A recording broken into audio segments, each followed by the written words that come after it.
राजा और तोता की कहानी।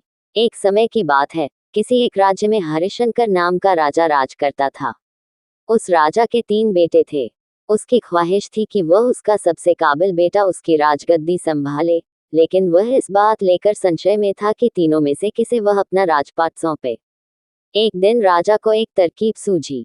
उसने उसी समय अपने तीनों बेटों को बुलाया और कहा, बेटे, आज मैं तुम सबसे एक सवाल पूछता हूँ। अगर तुम लोगों के सामने एक गुनहगार खड़ा हो तो तुम उसके साथ क्या करोगे? इस पर राजा के पहले बेटे ने कहा, उस अपराधी को सजाए मौत दी जानी चाहिए। उद्धरण चिन्ह।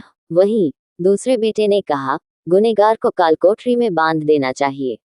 उद्धरण चिन्ह। जबकि तीसरे बेटे ने कहा, पिताजी, हमें उसे सजा देने से पहले इस बात की जांच करनी चाहिए कि उसने सही में अपराध किया है या नहीं।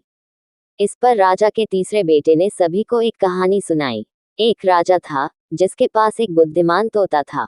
एक बार उस तोता ने महाराज से कहा, मुझे अपने माता और पिताजी के पास जाना है। राजा ने उसकी बात नहीं मानी, लेकिन तोता ने हार नहीं मानी। वह लगातार महाराज से जिद करने लगा कि मुझे माता पिता के पास जाने दें।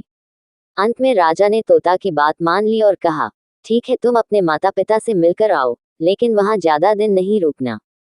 राजा ने तोता को केवल 5 दिन की अनुमति दी और कहा, तुम 5 दिन में अपने परिवार वालों से मिलकर लौट आना।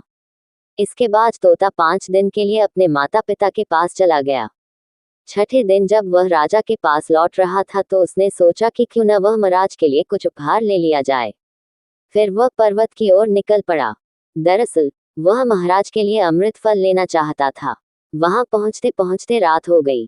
तोता ने पर्वत पर पहुंचकर फल तो ले लिया, लेकिन रात हो जाने के कारण वह आगे नहीं बढ़ा और वहीं रुक गया। उस रात जब तोता सो रहा था तभी एक सांप वहां आया और उसने राजा के लिए गए अमृत फल को खाने लगा। सांप ने फल को खाया, इस कारण उस फल में जहर फैल गया था। हालांकि तोते को इस बात की भनक तक नहीं थी।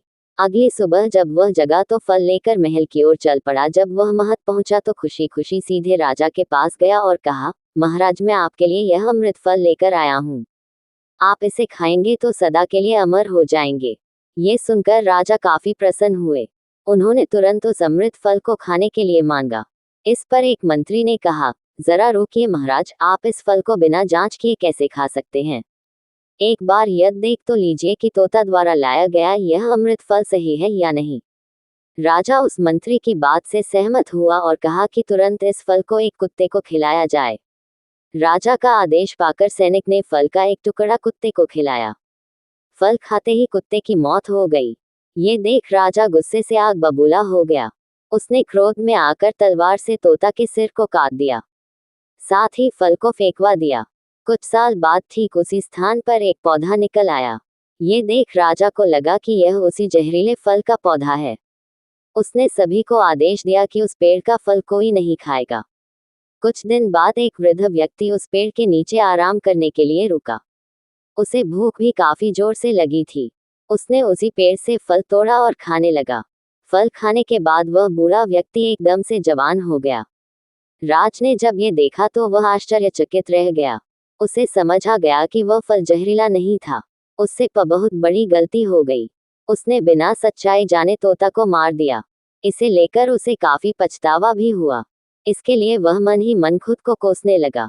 इधर तीसरे राजकुमार की कहानी खत्म होने के बाद राजा हरिशंकर ने उसे ही अपना उत्तराधिकारी नियुक्त किया। इसके बाद राज्य में जश्न मनाया गया। कहानी से सीख। इस कहानी से हमें ये सीख मिलती है कि हमें कभी भी बिना जांच किए किसी को सजा नहीं देनी चाहिए।